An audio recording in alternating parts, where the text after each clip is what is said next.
evening, everyone, and welcome to tonight's presentation, Don't Wait on Wellness. This webinar and telelearning series is brought to you by CanDo Multiple Sclerosis, the National Multiple Sclerosis Society, the Multiple Sclerosis Society of Canada, and NeedyMeds. My name is Brian Thompson, Programs Manager for CanDo MS, and I will be your moderator this evening. We are thrilled that you are here tonight and congratulate you on your initiative to learn about some very important topics, weight management with a focus on nutrition and exercise. For those of you new to CanDo MS, we've been delivering educational programs for over 30 years, and in doing so, we have helped to inspire, transform, and motivate long-lasting change for thousands of people living with MS, including support partners.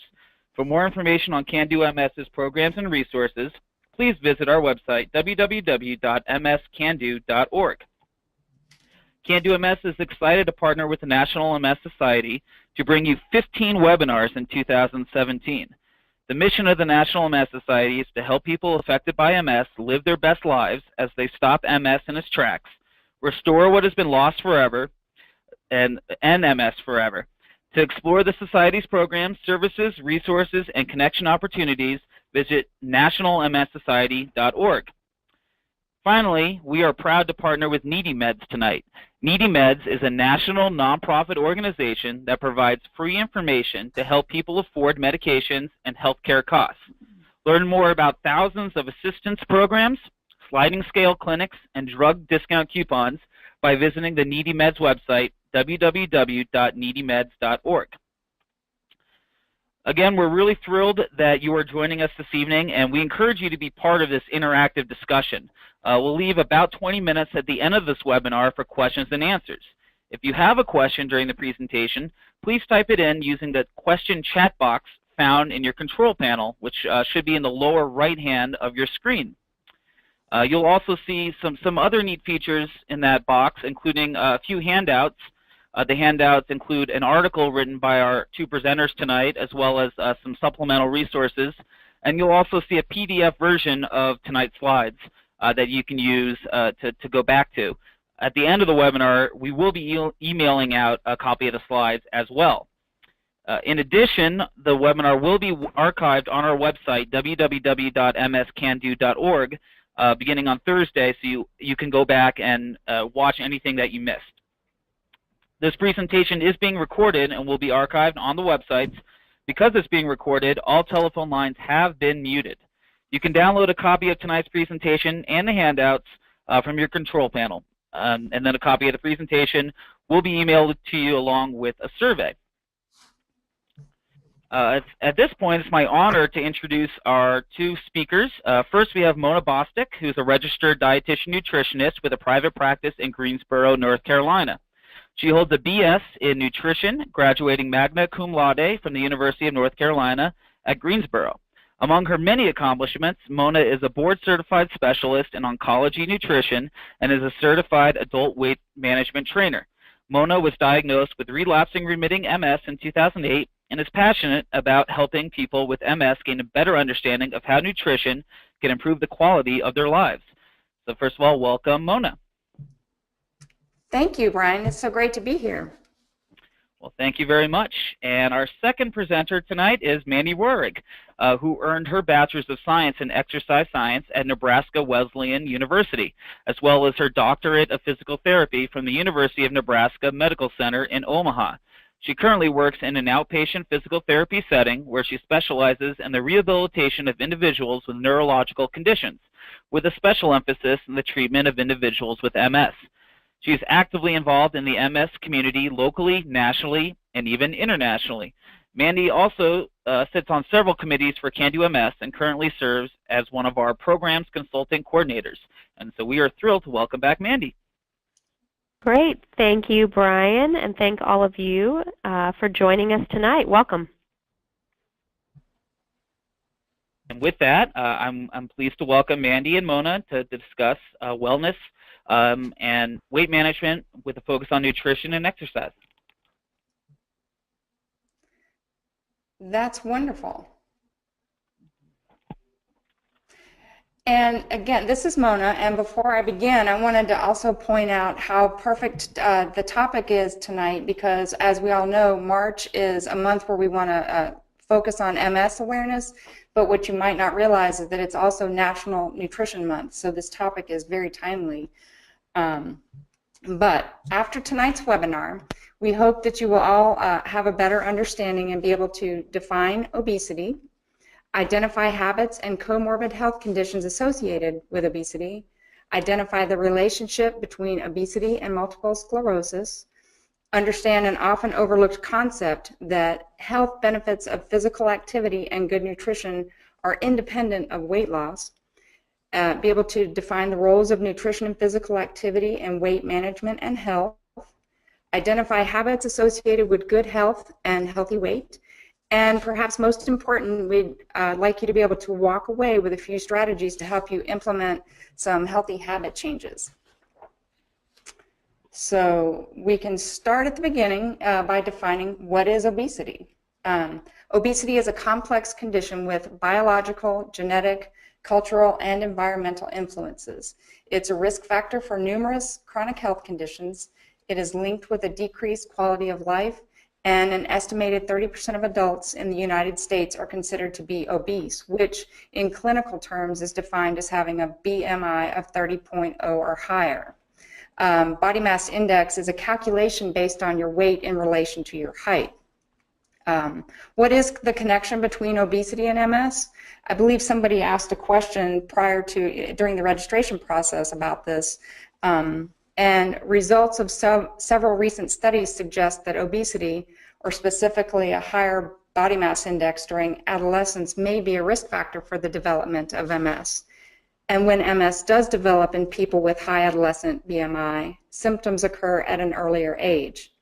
But what impact does obesity have on people already living with MS?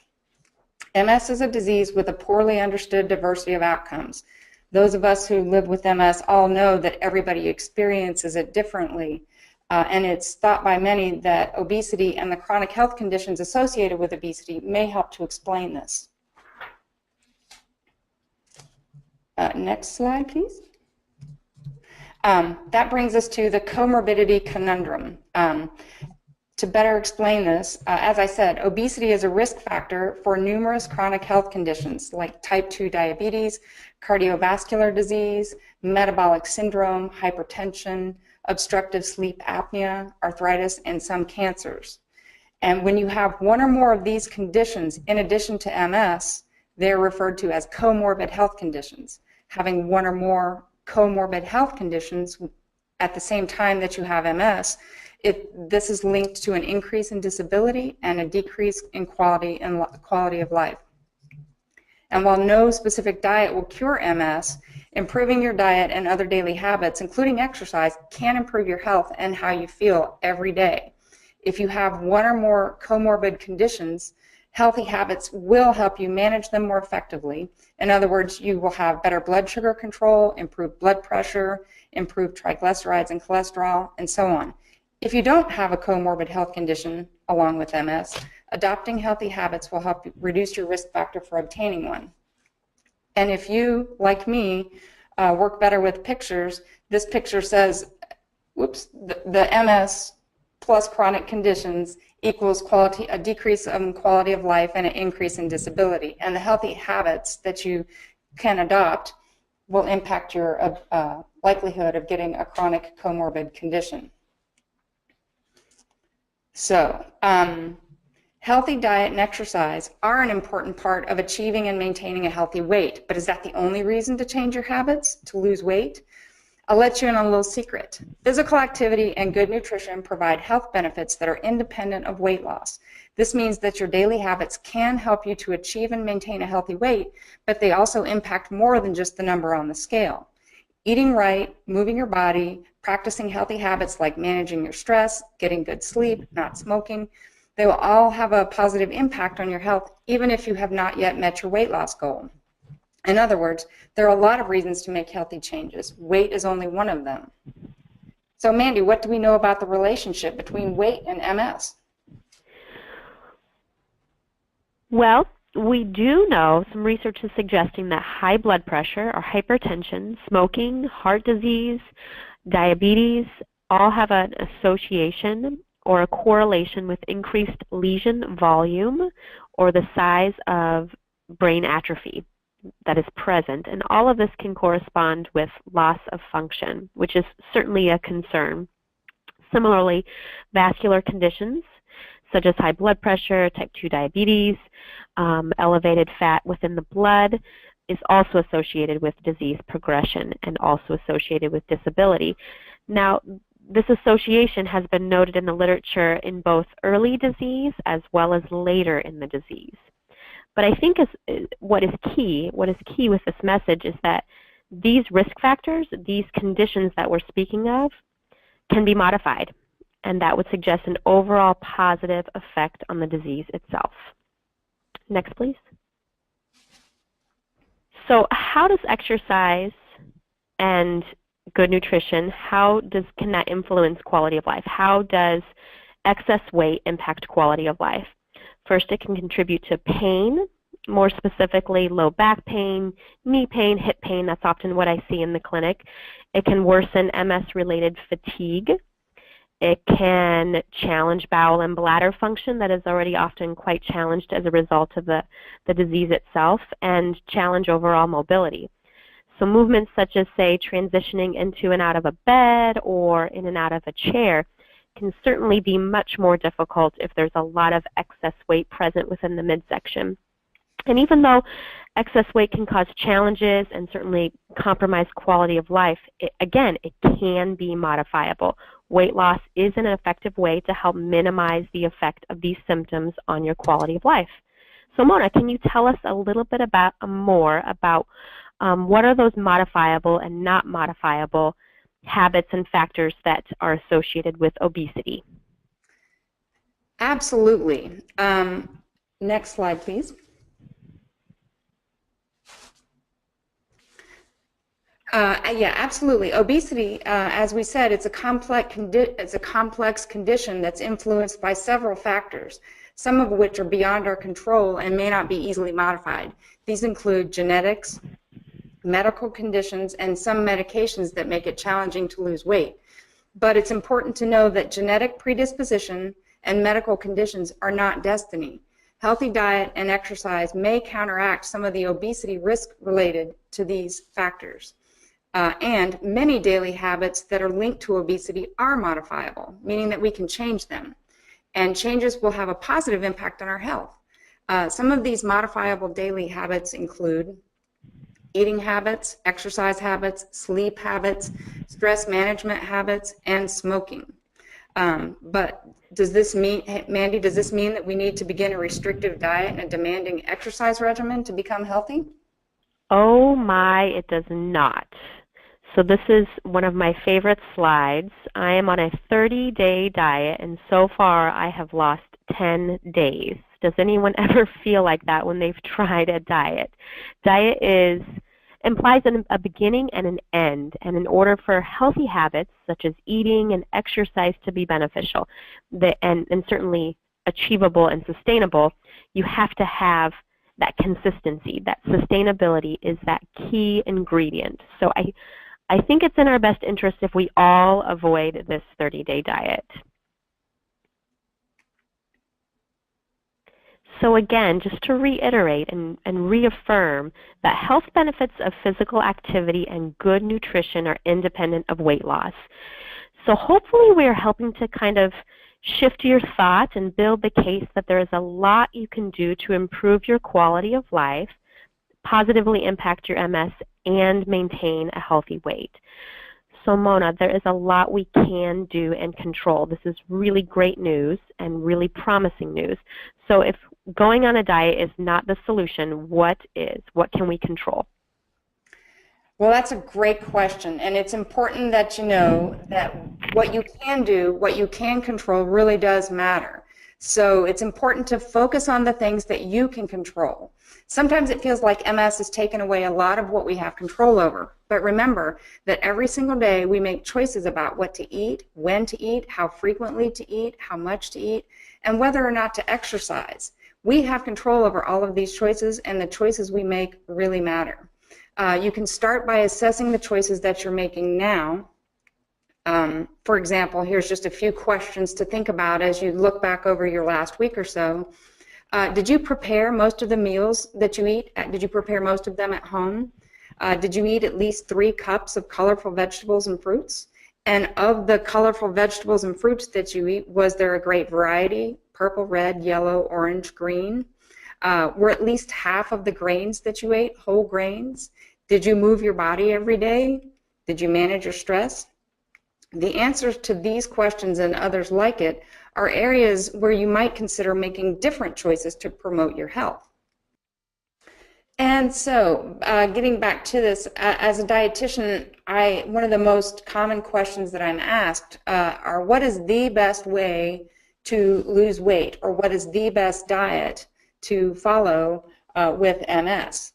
And my answer to that is that, contrary to what you might hear on the television, there's no one universal way to guarantee weight loss success. One-size-fits-all weight loss advice generally does not fit all, and that's because everyone is different, everyone has different needs and is facing different challenges and has a different relationship with food. However, most successful approaches to weight loss will address some really practical questions. What, where, when, how, why, and who. How do you go about making healthy choices when it comes to food and exercise? Next slide, please. First step on that is, what are you eating? You are probably aware that food is fuel, and that fuel is energy, and the energy that we get from food is calories. But you may not know that all calories are not created equal. MS has rendered, if you think of your body as an engine, and MS has rendered our engine a little bit less effective, and it's for that reason that it's really important to put good fuel in your engine. Doing that will help address the issue of fatigue as well. So what kind of fuel are you eating? Are you choosing foods that are calorie dense or nutrient dense? Foods that provide your body with the nutrients it needs to perform optimally are nutrient-dense foods. These foods include vitamins, minerals, fiber, and other phytonutrients like antioxidants. Calorie-dense foods with few nutrients are empty calories and are not beneficial to the body. So to promote your health, choose these foods, choose nutrient-dense foods more often, like, for example, colorful fruits and vegetables. And variety is just as important as quantity. Shoot for at least 2.5 cups per day, but that will vary based on your individual needs. And try to include a variety of different colors throughout the day. I encourage people to eat color at every meal. Whole grains. Whole grains are a great example of complex carbohydrates, and contrary to what you may have heard, they're definitely a healthy part of the diet. They help to maintain blood sugar control, they help to lower cholesterol, they're full of fiber and essential minerals like magnesium, selenium, and copper. They promote gut health, and whole grains are not simply limited to whole wheat bread and brown rice. You can experiment and have fun. Lean proteins are an important part of the meal, and once again, variety matters. Along with lean animal proteins like poultry, fish, and meat, include plant proteins more often because they can provide fiber and in some cases healthy fats, like for example tofu, tempeh, nuts, and seeds. A recent study found that plant proteins help people to feel more satisfied, full after a meal than animal proteins, and I suspect that's because of the fiber content. Avocado, olive oil, fatty fish, walnuts, flax seeds, they're all just a few of the examples of healthy fats. And fat is a necessary and beneficial nutrient. Choosing healthier fats is definitely recommended. But remember this, it is possible to get too much of a good thing. The idea is to replace the less healthy fats with healthy ones, not to eat healthy fats with abandon. Remember that all fats contain 9 calories per gram, even the healthy ones. So eating too much of a good thing will result in extra calories. And extra calories will be stored in your body as fat. And the things that you should limit are saturated fats that are found in red meat, butter, full-fat dairy, cheese, processed and convenience foods. And I would encourage people to avoid entirely trans fats. You will see that on the nutrition facts label, labeled as trans fat, but also you can look for the words hydrogenated oils or partially hydrogenated oils on the ingredients list. If those words are there, then the food does contain trans fats. Mandy, what kind of exercise can help us with weight and healthy living? Great, thanks, Mona. As I'm looking at this picture, I'm thinking I probably shouldn't have made it into a pie, because all of that great advice Mona just gave us hopefully doesn't make all of you think of a pie instead. However, this symbolizes this symbolizes the 4 primary types of exercise that we encourage people to engage in. We'll talk briefly about each one of these components. So the first one is aerobic exercise. It involves the exercise of your heart and your lungs. Those types of activities might involve walking or biking or swimming, anything that kind of makes you breathe heavy and breathe hard. The next one is strength training. Strength training is a type of exercise that builds muscle strength or endurance. It can involve resistance bands, free weights, stationary weights, or certainly just using your own body weight. Flexibility exercises. They involve lengthening your muscles and sustaining or improving your range of motion. Now, I want to just comment, because this can often be a challenge for people with MS because of a certain symptom called spasticity. And spasticity is a feeling that people experience as a symptom of MS that causes the sensation of tightness or heaviness, may also involve spasms or kind of a resistance to movement. So in other words, the harder or the faster you try to move, the more difficult it becomes to move. That resistance to movement is spasticity. And flexibility exercises can help to manage spasticity. And lastly is our balance exercises. Balance exercises, they involve basically just safely sustaining or moving your body in all sorts of positions, whether it be sitting, standing, or walking. Balance challenges are quite common in MS and can come in a variety of sources. So when it comes to tackling balance, it really is helpful to engage a physical therapist or someone who understands MS to help you really focus in on what area of balance needs the most attention. So everyone's activity pie may look differently, just as everyone's MS is different. So again, engaging a physical therapist who understands MS can help you prioritize your pie and prioritize what exercises will help you be most successful with optimizing not only your mobility but also your weight. So Mona, what do you eat and, what you eat and what you exercise matters, and how you exercise matters. So where you eat, does that have an influence? Tell us a little bit about that. That's a great question. Where your meals are prepared can have a huge impact on the calorie density versus the nutrient density of the foods that you eat. Restaurant and convenience foods are, well, let's just face it, they are so convenient, but convenience usually has a cost. Foods that are packaged for your convenience are often high in empty calories, salt, fat, and added sugars, but low in nutrients. Meal preparation does not have to be difficult or terribly time-consuming. And newsflash, food does not have to be worthy of Pinterest or Instagram to be nutritious and tasty. In fact, simple food is often the very best food. Some of the benefits of homemade meals include it saves money. Eating homemade meals is usually much, much cheaper than eating in a restaurant or buying pre-packaged meals from the market. And home-cooked meals can also contain healthier ingredients. That's because when we prepare our own food, we can choose exactly which ingredients we use and how much of each to suit our own tastes and health needs.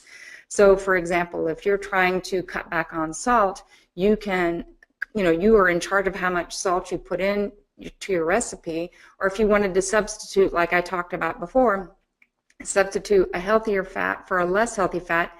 Because you're preparing it, you can make those changes. Another important benefit of home-prepared meals is that you'll be in charge of portion control. Most restaurants serve food in portions that create a perceived value, as in, wow, that is so much food for $8. But when the food is in front of you, chances are you're going to eat the whole thing because either you're not going somewhere where you have a refrigerator and you can't save it. So you're going to probably eat the whole thing. And when you're preparing your meals at home, you're going to be in a better position to regulate your portions. So we've talked about the influence of where you eat. Are there any options for where to exercise, Mandy? You bet, there absolutely is. And I think my best advice for where you can exercise is to exercise where you will be most successful. So I put a couple options here. The first option being the home. So exercising in the home may be convenient because perhaps access to a gym may be challenged by things such as transportation or cost. I even have a number of clients who just simply prefer to exercise at home because they do not like to go to a gym and be surrounded by 20-something with a great tan who remind them of what is no longer realistic, and they just simply find it discouraging. The option of exercising at home also allows the opportunity to rest if fatigue is prevalent and you need to exercise and then rest a bit and then exercise again. On the other hand, using a gym offers a lot of options as well. You have access to unique aerobic and weight equipment, and this may allow for a lot of interesting diversity and change in your exercise routine, and this in turn may help with adherence. Some people are far more consistent when their exercise area or where they exercise is separate from their home. It's too easy to be distracted and do home activities like the laundry or hanging your clothes on your exercise bike like this picture shows rather than exercise. The other option that's emerging and certainly having more prevalence and I think a lot of great potential for people living with MS is online exercise. Online exercise allows for the structure and guidance to help with motivation, adherence, and consistency, but you get to do that exercise from home or from work. It could certainly also be done at work, perhaps on a break. Some of the drawbacks of online exercise may involve they may not necessarily be suitable to your ability level, and modifications may or may not be offered because generally it's not an in-person exercise program.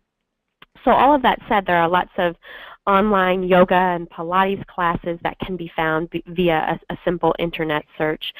There are also some pre-recorded videos and exercise programs that I am aware of that I think are quite good, and one of those is the MS Trust, which is out of the United Kingdom, the National Center on Health and Physical Activity and Disability, has a series of exercise videos and exercises that are for all ability levels. And more locally, we actually have a gym here in Omaha, Nebraska, where I'm out of, that's for people with MS, and that's msforward.org, and they do some live in-person exercise, or excuse me, live online exercise classes that you can participate in.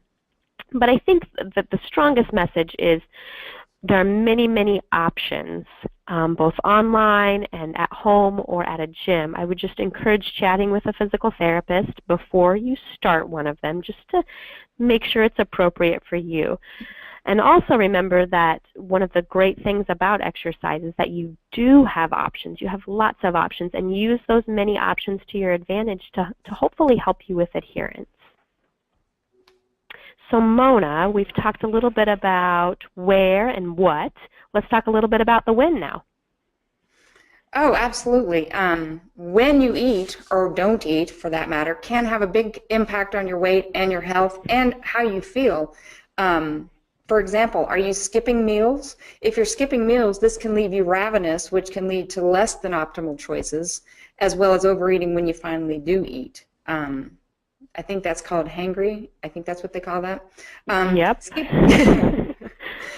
Skipping meals is also really bad for blood sugar control and can lead to energy drops during the day that leave you feel drained and fatigued. And if you eat frequent snacks, so this wouldn't be so much when, but like how often are you eating? If you're consuming frequent snacks, are you consuming a snack portion, or is it more like an additional meal? So portion size is important, as is the quality. Keep in mind your snacks should be nutrient dense also. And if you're eating late night meals, they could be interrupting your sleep. And eating less than an hour or so before bedtime can interrupt your sleep quality, which can lead to fatigue tomorrow and can feed into that vicious cycle of being too tired to exercise, too tired to cook, and too tired to do the other things that you want to do to promote your health. So Mandy, does when you exercise matter? Absolutely, and those were great points about how when you eat can influence your fatigue. Thanks for bringing those up, Mona. Absolutely. When thinking of when to exercise, consider not only the time of day, but the time of year. So sometimes even exercising indoors during the summer heat and humidity can be challenging. So I would just highly encourage you to find that cool place, especially if you're sensitive to heat, and maybe even use some of the cooling products that you see pictured here on the screen, a cooling vest, wrist wraps or scarves. Even just having a cool drink can really be helpful with controlling your body temperature, allowing your exercise performance to improve. Conversely, the winter cold can often exacerbate muscle tightness and spasticity that we spoke about earlier. So you also may find yourself modifying how you exercise during that time of year. Often, but I would say not exclusively, people with MS feel better in the mornings because often MS-related fatigue has not yet hit. It has not reared its ugly head. However, some others find it hard to get up first thing in the morning, and they actually need the mornings to loosen up, wake up, get their blood pumping. I would just encourage you to know your body or learn your body with the help of your PT and listen to how it feels. Lastly, I would really just emphasize for those folks who suffer from a lot of fatigue, and it sounds like we do have some participants who this is a huge barrier for them, is fatigue. If you experience considerable MS-related fatigue, you might find that sprinkling your exercises through the day actually is more helpful. So just completing a couple exercises here and then resting a bit or doing another activity and then coming back and doing some more exercise. The result is often that fatigue has less of a profound impact, but the exercise that you do is just as helpful and just as impactful. So Mona, how much and how you eat, tell us a little bit about that. Absolutely. So how much are you eating? There's a couple of ways to know and to assess that. There are two ways to assess and manage how much you're eating, and that's generally going to be portion and proportion, and both are really important when you're building a healthy meal and eating pattern. Next slide. But before I dive into portion and proportion, I wanted to talk just a little bit about how many calories we need, because I believe somebody asked this question as well in a pre-registration question. Calorie needs vary based on age, height, and activity level. And this is something that can get overlooked as we kind of get into our routine of our everyday lives. We may need to assess how much we're eating as we age and our activity level changes. It's not uncommon for metabolism, which means how many calories we need, to slow down as we age. In fact, as your body begins, your body begins to require less calories each decade after age 30. If you are inactive, you will require fewer calories than when you may have been more active. So if you're over 30 and you're less active, but you're eating the same quantity of food that you did when you were 25, that is something that you might want to consider. And then again, one other thing, a really important question that is one of the most commonly asked questions I get when I first start working with people. They want to know what the difference is between a serving size and a portion. And so let me just outline that here. A recommended serving size is the amount of each food that you are meant to eat or you're intended to eat during a meal or a snack. It's the amount referred to on the nutrition facts label. A portion is the amount of food that you actually eat. It's what you actually serve yourself. You may benefit from measuring your common portions to see if they've become larger than you realize. Measuring out your foods at every meal is not practical or even recommended, but it can be a very simple way to visually compare your portion to the recommended serving size of foods you eat often.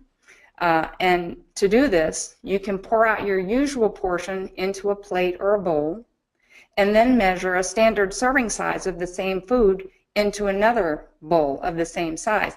And I will use breakfast cereal as an example here, because oftentimes when people get up and they serve themselves some breakfast cereal for breakfast, the portion is determined by the size of the bowl. So this could be a useful exercise. If you take your bowl that has your portion of breakfast cereal, and then you measure out what the nutrition facts labels, it might say a half a cup. You put that in your bowl, and you can compare your portion to what the nutrition facts label on the product you're eating is recommending. Or you can use a chart like the one on this slide to kind of help guide you. And there are obviously so many more foods than are what are listed here. The link at the bottom of the slide will take you to a much more complete and comprehensive list that provides a visual comparison of common foods, and you may find that helpful. So again, going back to your breakfast cereal example, how many recommended serving size are you eating regularly? If you're pouring 2 servings, for example, and your activity level requires only 1, you might gradually cut back on the amount you serve yourself, because you might be satisfied with smaller amounts. And again, just a gentle reminder that when you're dining out, restaurants want portions to be a perceived value for dollar. How portions impact your health are not their primary concern. Next slide. And then we get to the proportion principle, which is another way to make sure you're getting not just the right portions or serving sizes of each food, but the right proportion as well. And what I mean by that is the proportion in relation to the other food groups. So start with a plate that's 9 to 10 inches in size. In other words, not those really giant, pretty Christmas plates, but it's kind of a large salad plate or a lunch plate to help control your portions and prevent overeating. Fill 1/4 or less of your plate with a lean protein. 3-ounce portions of fish, poultry, and meat, they're generally going to be about the size of a deck of cards. And you might try substituting plant proteins like tofu or tempeh. And then fill 1/4 of your plate with starchy vegetables like potato, sweet potato, corn, peas, or grains.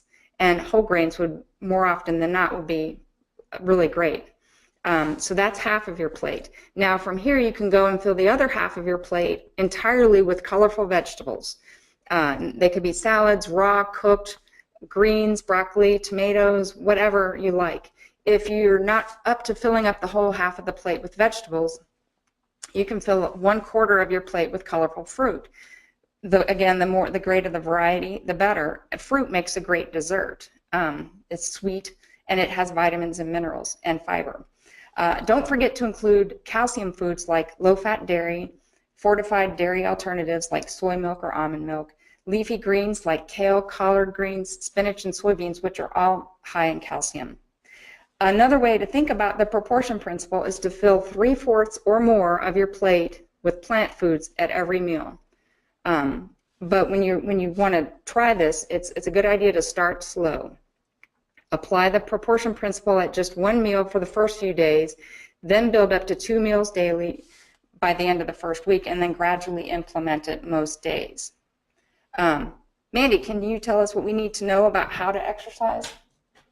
Absolutely. So we all know that we need to exercise, but often how do we exercise becomes the question. So I think regardless of ability level, it's good to know that you can exercise, that there is exercise appropriate and available for you.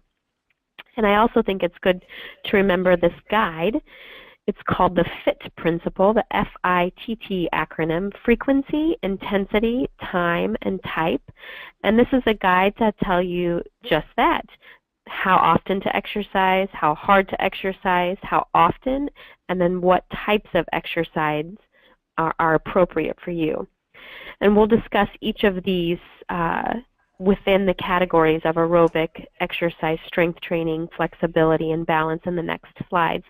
But I think what's important to emphasize also is that exercise, like your MS, is highly individualized. And again, I can't encourage you enough to consult with a PT, even if it's just one visit, to help you design an exercise program that will help you manage your weight as well as manage your functional mobility challenges. And also be aware and be accepting of the idea that as your MS changes, whether it be within the day, within the week, or within years, your exercise program can and should evolve and change with you. So have those options. So some guidelines on how to exercise within each one of these categories or within each one of these components. So we'll first start with aerobic exercise. So we recommend, and again, these are general guidelines, and I emphasize general because sometimes people start much more than this and much less than this, and all of that's okay. So again, these are general guidelines to aspire to achieve. So with aerobic exercise, 3 to 4 times per week for a duration of 20 to 30 minutes total. Now this can be broken up into 2 10-minute increments or 2 15-minute increments if fatigue is a huge influence. I've even had clients start as little as 2 or 3 minutes and work their way up, so it is possible. As far as using a resource to gauge your intensity, I recommend the Rating of Perceived Exertion Scale, and that is a 0 to 10 scale that corresponds to your perception of how hard you're working. So 0 is no effort, 10 is maximal effort. We recommend an intensity of 3 to 5 out of 10 for an aerobic exercise program. And I like to use this rather than heart rate, primarily because it's much easier just to internalize how hard you feel like you're working and apply that to a number rather than try to take your heart rate and continue exercising and manage all of that. So let's talk about some recommendations for strength training. 2 to 3 times a week, 1 to 3 sets, 8 to 15 repetitions. And again, I have clients who start much less than this and gradually work up. I think it is helpful, though, to have a PT help you identify which muscle groups need the attention and in which sequence the exercises should occur so that you're not wasting valuable energy on exercises that, to be quite frank, don't help you gain or achieve your goals. Next, flexibility recommendations. I'll let you read those there. And then that can change depending upon spasticity, and again, a PT can also help you prioritize which muscle groups need the most attention. And the last component of the exercise program, but certainly not the least, is the balance. So again, balance challenges are really, really individualized because balance is quite complex. And for this reason, again, I encourage you to consult with a PT if your balance is compromised. The PT can determine which systems of balance need the most attention. And I'll just briefly, simply describe how balance works.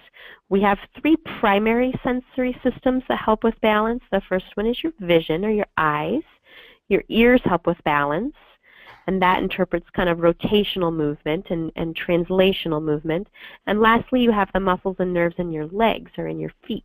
And that's your ability to touch, feel the ground, and interpret that and have that message be sent to your brain about where your balance is. So how balance works, for example, say you have to get up in the middle of the night to go to the bathroom. You have less input from your vision for balance, so those other 2 systems have to compensate. So say it's complicated even further by the fact that maybe you have numbness and tingling in your feet because of your MS. Clearly a situation when your balance is challenged. So recognizing these types of situations and communicating that to a PT or a rehab professional can help construct an individualized balance program that will help your balance improve most effectively. So on this slide are just a couple brief pictures of examples of types of exercises you can do in each component. So the one you see, the gal using the resistance band for some strength training. The picture of the gentleman demonstrates that the cartoon of the gentleman demonstrates all those systems that help with balance that can be challenged in different ways to overall improve your balance. In the middle there, you see the ever popular new step, which is a great way to get some aerobic exercise. And then lastly is a gal doing a standing calf stretch. And a calf stretch, or this flexibility exercise, is often quite helpful in the situation of a foot drop, when calf tightness coupled with weakness on the front of the lower leg, it can cause that foot or that toe to drag. So this can be often be an exercise that's helpful in that situation. I also want to let you all know that the National MS Society has two good resources, two good stretching manuals. One is a manual of exercises, stretching exercises that you can do independently, and then one that you can do with a partner. And both of those can be found on their website, the National MS Society's website.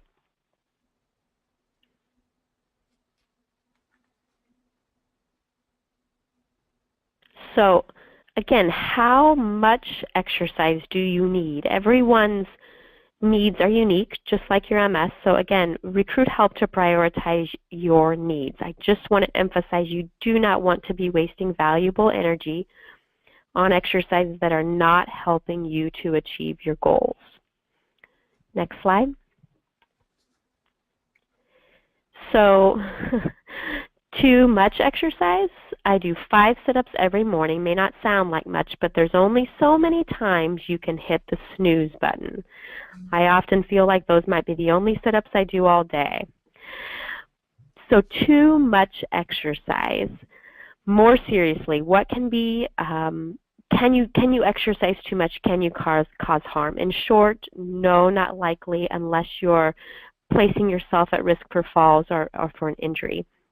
But I really recommend as a guide to know kind of where that threshold or where that invisible line is that's unique to everyone, and know that that changes, and that may change day to day, week to week, month to month. And because of that constant change, it's important to kind of know those physical cues that tells you, that informs you when you are starting to reach that threshold of overdoing it.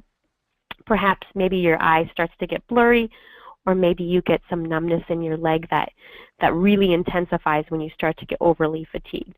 Whatever your symptom or symptoms are, just be aware of that. And a good general rule of thumb is what I call the 2-hour recovery rule.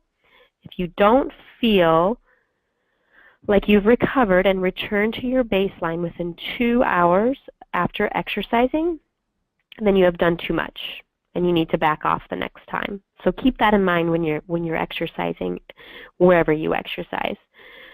And similarly, if overheating or heat sensitivity limits you from exercising and causes you to reach that fatigue threshold much sooner than you would like, this is a situation, again, I would really encourage the use of cooling products, either before, during, or even after exercise. The research out there suggests that as little as 1/10 of a degree change in your body temperature can impact your exercise performance. So consistent cooling and use of those cooling products can be helpful.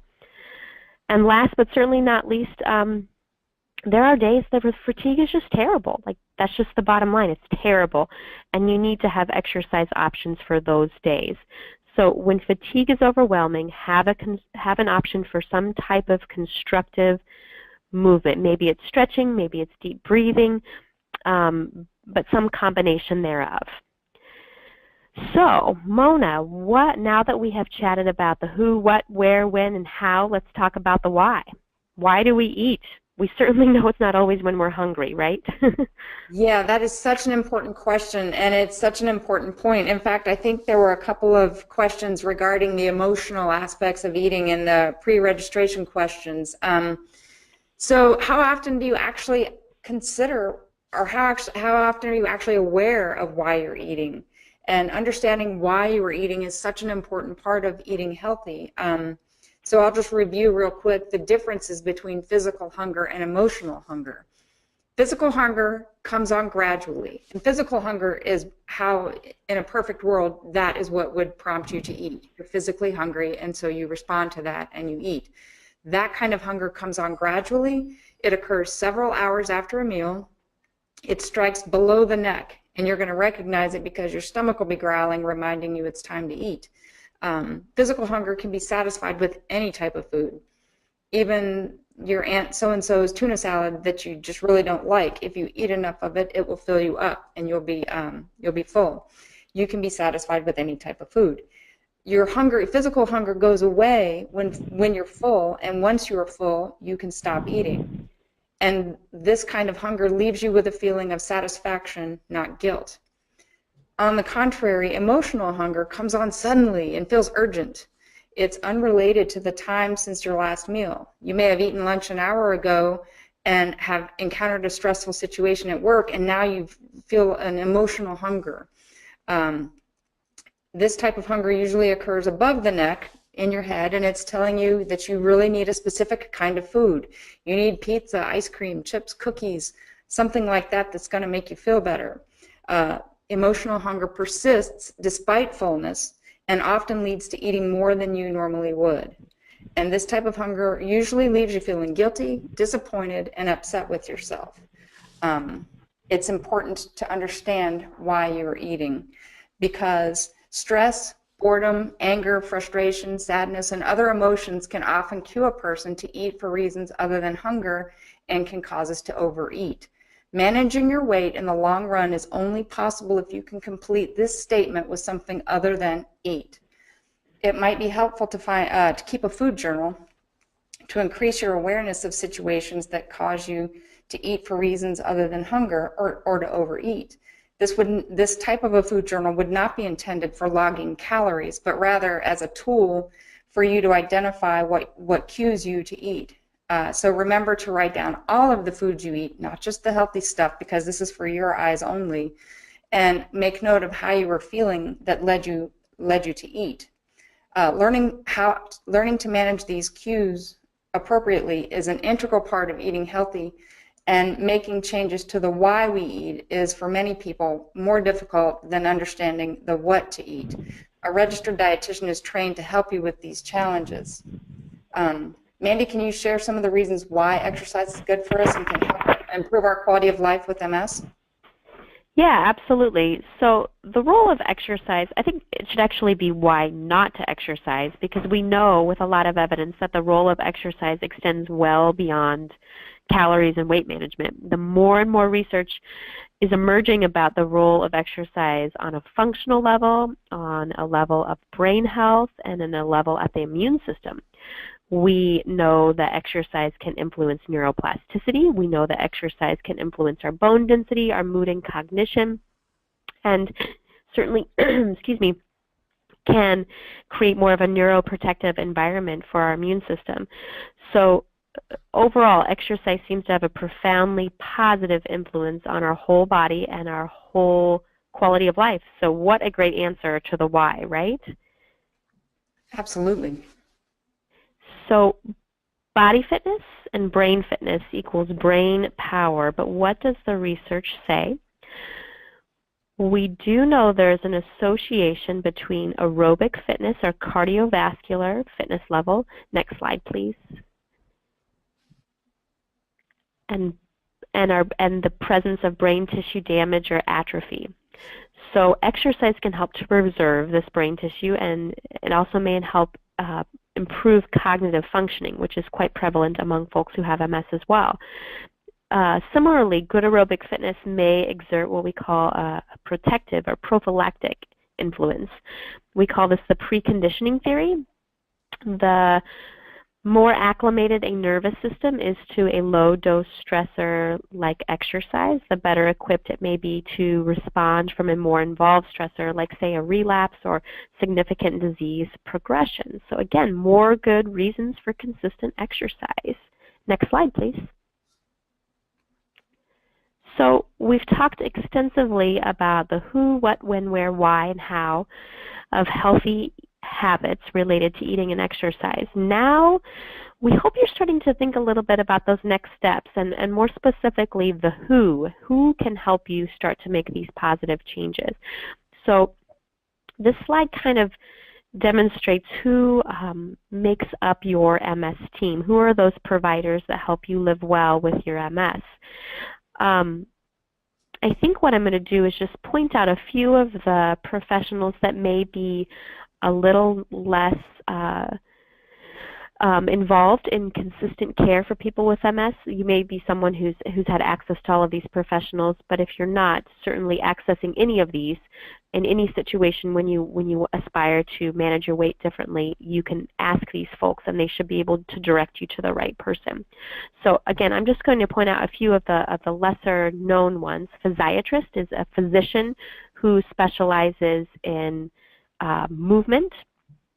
An occupational therapist is a part of the rehabilitation team, and they work primarily more with fine motor skills, and they work with activities of daily living, getting you tools and devices you may need to help do those activities better and more easily.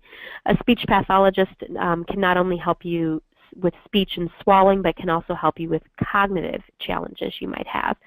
And then Mona, can you share with us a little bit about the credentials and qualifications to look for if you're wanting to seek out the help of a dietitian? Yeah, absolutely. That's such a great question, because there's so much information out there about nutrition that it can be really hard to know who to trust and what information is credible. Anybody can call themselves a nutritionist, but not all nutritionists are credentialed. The educational background required to become a registered dietitian is rigorous and regulated, and that's to ensure your safety. Registered dietitians have bachelor's degree or higher. They undergo 1,200 hours of supervised practice or an internship. They have to pass a national examination, and they're required to maintain continuing education hours every year. Many dietitians have advanced certifications in specialized fields such as sports, pediatric, renal, gerontological, or like I have, oncology nutrition. And the thing to remember is that it's very important to research a person's credentials before you take their advice. Look for a registered dietitian nutritionist, and you can find one near you by going to eatright.org/find an expert. That's great information, Mona. That's great information. Thank you. And I think most importantly, we want to recognize that the person with MS and their support partner are the leaders of this team. You guys are driving the decision, and the team is working for you and with you to help you optimize your health and achieve your goals. So at this point, we've reviewed a lot of information about what, where, when, how, and why of good nutrition and physical activity. Are you convinced yet that adopting healthy habits will be an important part of living well with MS? I can hear some heads nodding, but you might actually be wondering, okay, I am convinced, but what do I do now? Where you start is up to you, but you need to remember that change is hard. It takes time. Think big as you outline your long-term goals. Where do you want to be a year from now? And then start small with the sustainable baby steps that will get you closer to your long-term goals. Take one day at a time, make one change at a time, and practice until it has become successfully integrated into your daily life. Then decide what the next step will be, and repeat the process until you have sustainably achieved all of your health and wellness goals. As you decide what changes to make to live your best life with MS, focus less on what to restrict. Instead, focus on adding healthy habits that will help you gain wellness. But, as the slide says, motivation matters. What's your motivation for making changes? Is this a change you really want to make? Or is it something you feel has been imposed on you or forced on you? Change that's not inspired by your own personal motivation will not likely be sustainable and therefore will not likely be successful. Remember, sustainability is the magic ingredient. And it can really help to have a visual reminder of why this change is important to you. So write it down, include a picture, put it somewhere that you'll see regularly, like the bathroom mirror or your desk drawer at your work. And it can serve as a reminder of the importance of your change when the going gets tough. And honestly, it always gets tough. Change is hard, it takes time. And remember, how many years have you spent developing your current habits?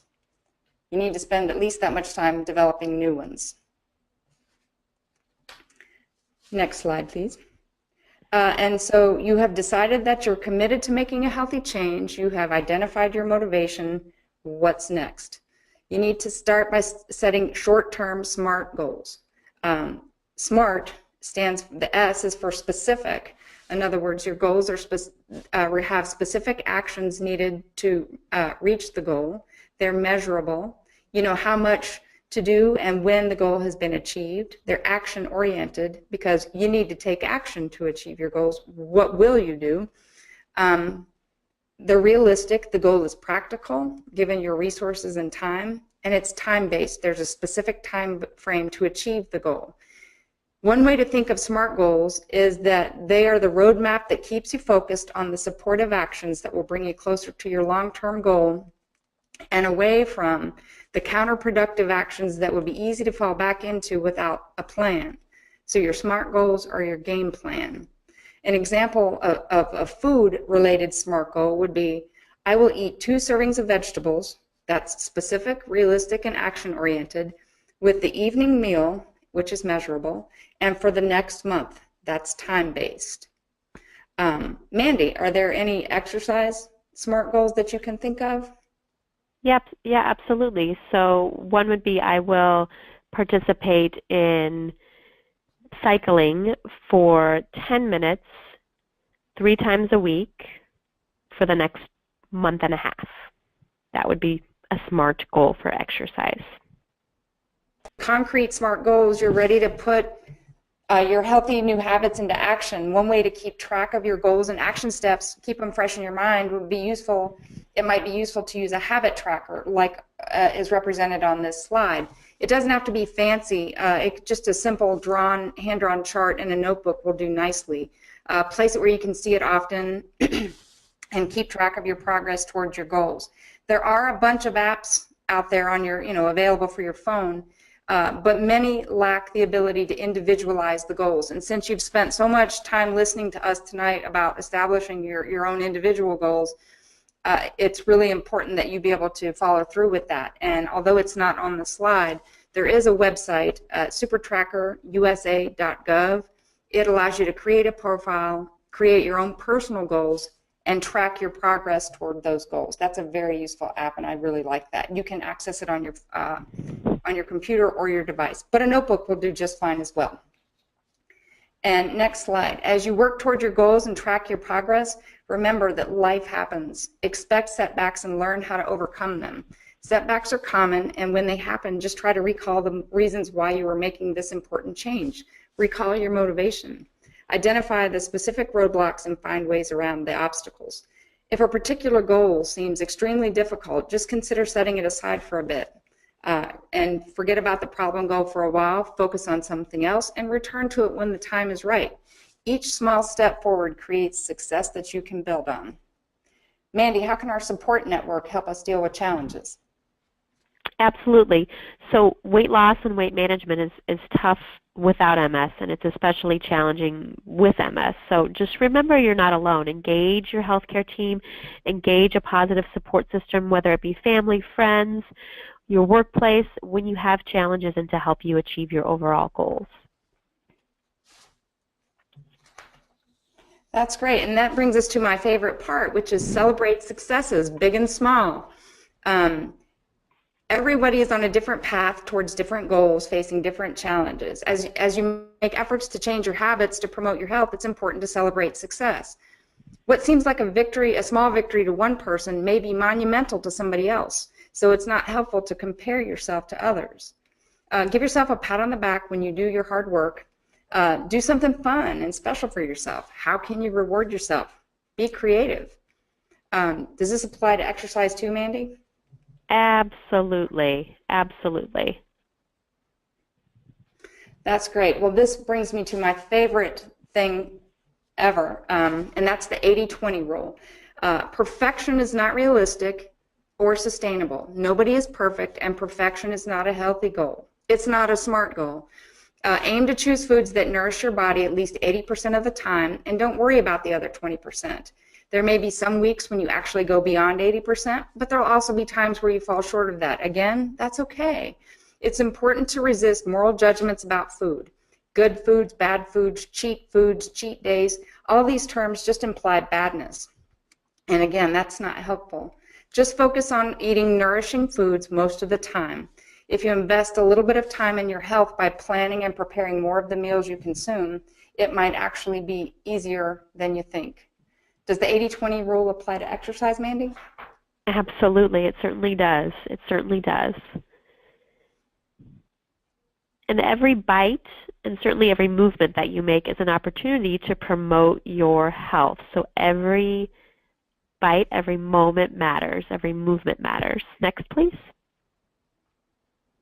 So just remember, again, the health benefits of physical activity and good nutrition are independent of weight loss. So don't wait for wellness. You can succeed. You can do this.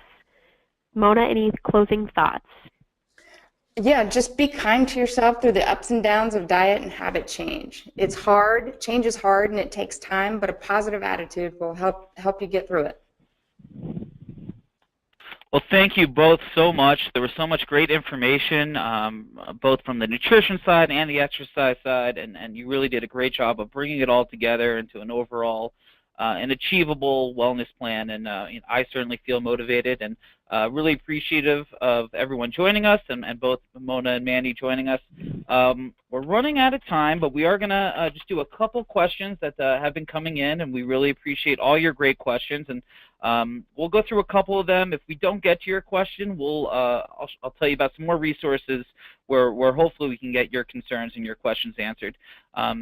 So I'm going to try to combine a few questions together too, and we'll see how it goes. But Mona, you've mentioned there's really no MS diet, but we did receive a lot of questions about how we eat and what we put in our bodies, how that may affect certain MS symptoms, ranging from the creation and spread of lesions, spasticity, bone density, inflammation, bowel and bladder issues. Could you just maybe touch on maybe some big foods that may affect some of those symptoms, or whether or not there's really not a correlation?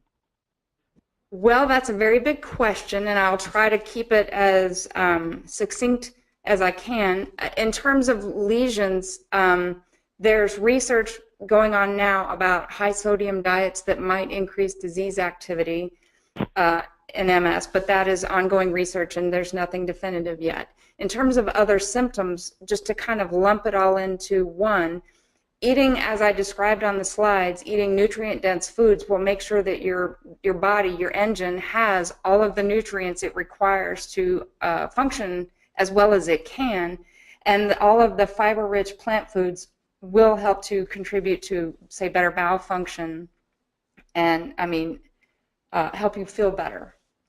That's about as much. That was a broad question, but it certainly, I think what you're saying is just a good overall diet will affect a lot of those symptoms. Excellent. Mandy, we received a good question. Like you, there's a lot of parents on the line, and do you have any strategies of being a parent and dealing with the fatigue issues and the time issues and the financial issues that go along with that? How do you fit exercise into a busy life with kids? I'm smiling, if you can hear me smiling. So I am the mother of two. I have a 5-year-old and a 2-year-old. And as I reflect on this question and I reflect on my day, I exercise today in 3 10-minute intervals.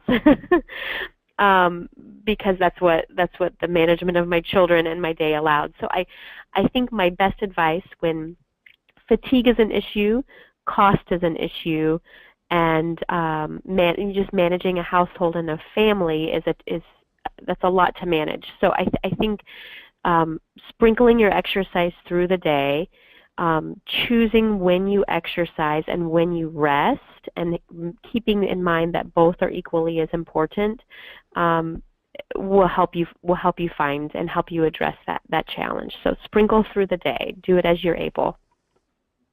Great advice. And similarly, Mona, we received a lot of comments that obviously cooking at home has a lot of health benefits, but it also can be very expensive. So do you have any tips on how to eat healthy but also being cost effective, and when it comes to food prep, how to balance also the fatigue and mobility issues of MS? Oh, goodness. Well, cooking at home doesn't have to be expensive. If you're using seasonal foods that are, in other words, if you're buying produce in the season in which it's grown, then it's going to be more affordable and more available. And in terms of fatigue, if you divide up the things that you do, don't try to do everything in one day. In other words, don't make the grocery list and then go do the shopping and then come home and unload the car and then set about trying to cook. If you break things up into different days, pick a day where you plan, you figure out what you're going to cook for the week ahead, and then you might try like online grocery ordering, where many local grocery stores you can order online and then pick it up, so you don't have to walk the aisles. Or you can have, if you live in an area where you can have groceries delivered, you might do that. That would be more expensive, but it would save energy. And then when it comes to preparing foods, if you take a little bit of time on the weekend and cook your proteins ahead, roast a chicken, cook a pot of beans, cook some grains, tear up some lettuce for salads. That way during the week, it's a much quicker meal prep. On Thursday night when you're a little bit pressed for time, you've got a lot of the big stuff already done. You just have to kind of arrange it on the plate. And I would also add, perhaps if somebody wants to help you, or they ask, how can I help you? How can I help you? Maybe that's something that they could engage in, or engage your children in helping with that process as well. And then I was also going to give a plug-in for occupational therapists, so they could help you find some tools that you could use in the kitchen that can make the process of sometimes the chopping and the dicing and things like that a little bit easier. Well, it's part of the team Absolutely. as well. Excellent. Well, thank you for that. And so we have time for one more question. I'll direct this to Mona again. In addition to food, people with MS put a lot of other things into their body, whether it's medications, steroids, vitamins. Do these impact weight gain? Not directly, but a lot of medications can impact how difficult it is to lose weight. Some medications, like steroids, make it more likely that we will gain weight, and certainly makes it difficult to lose weight. So yes, that can impact your weight. Vitamins and things like that would not necessarily have an impact on your weight.